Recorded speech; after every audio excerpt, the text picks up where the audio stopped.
Robin ശർമ്മയുടെ ഒരു പുസ്തകമുണ്ട്, who will cry when you die. നിങ്ങൾ മരിച്ചാൽ ആര് കരയുമെന്നാണ് റോബിൻ ശർമ്മ ചോദിക്കുന്നത്.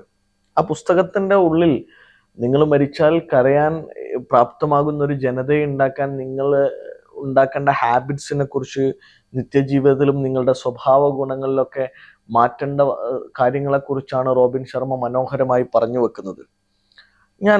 നമ്മൾ സ്വന്തത്തോട് ചോദിക്കുക, നമ്മളെല്ലാവരും ഒരു ശരാശരി 60-70 വയസ്സ് വരെ ഇവിടെ ജീവിക്കുന്ന സമയത്ത് നമ്മൾ മരിച്ചുപോയാൽ ആത്മാർത്ഥമായി നമ്മളുടെ മയ്യത്തിനരികെ നിന്ന് കണ്ടമിടറി കരയാൻ എത്ര മനുഷ്യരുണ്ടാകും? നമ്മളുടെ വിടവുകൾ ഈ ലോകം എങ്ങനെ അടയാളപ്പെടുത്തും? നമ്മളുടെ ഈ ഒരു ജീവിതകാലം ഇവിടെ നമ്മൾ ജീവിച്ചിരുന്നു എന്നതിന് അടയാളപ്പെടുത്തുന്ന തെളിവുകൾ എന്തെങ്കിലും സമ്മാനിക്കാൻ നമ്മൾക്ക് കഴിഞ്ഞിട്ടുണ്ടോ?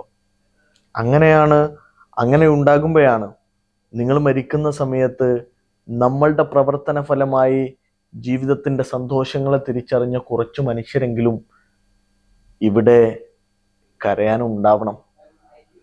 നമ്മളുടെ പ്രവർത്തന ഫലങ്ങൾ കൊണ്ട് ഈ ഭൂമിയിൽ നമ്മളുടെ കുഞ്ഞു നാട്ടിടങ്ങളിലെങ്കിലും അടയാളപ്പെടുത്തിയ ചില മാറ്റങ്ങൾ ഉണ്ടാകുമ്പോഴാണ് നമ്മൾ ഇങ്ങനെ ഒരാൾ ഇവിടെ ജീവിച്ചിട്ട് പോയിരുന്നു എന്ന് അടയാളപ്പെടുന്നത്. അത്തരമൊരു ജീവിത രീതിയിലേക്ക് നമ്മളുടെ ചിന്തകൾ ഉയരണമെന്നതൊരു പ്രധാനപ്പെട്ട കാര്യമാണ്. പ്രായം അതിനൊരു പ്രശ്നമൊന്നുമല്ല.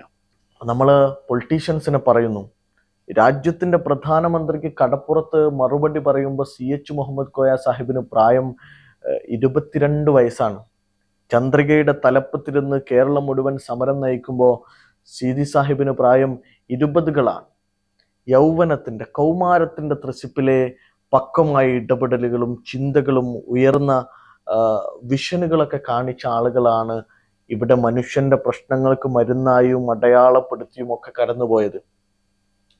ജൻസിയിൽപ്പെട്ട ആളുകൾ, ജനറേഷൻ ആൽഫയിൽപ്പെട്ട ആളുകൾ കുഞ്ഞുനാളിലെ അടയാളങ്ങൾ ഉണ്ടാക്കുക, വലിയ ചിന്തകൾ ഉണ്ടാവുക, വലിയ സ്വപ്നങ്ങൾ ഉണ്ടാവുക എന്നതൊരു പ്രധാനപ്പെട്ട കാര്യമാണ്.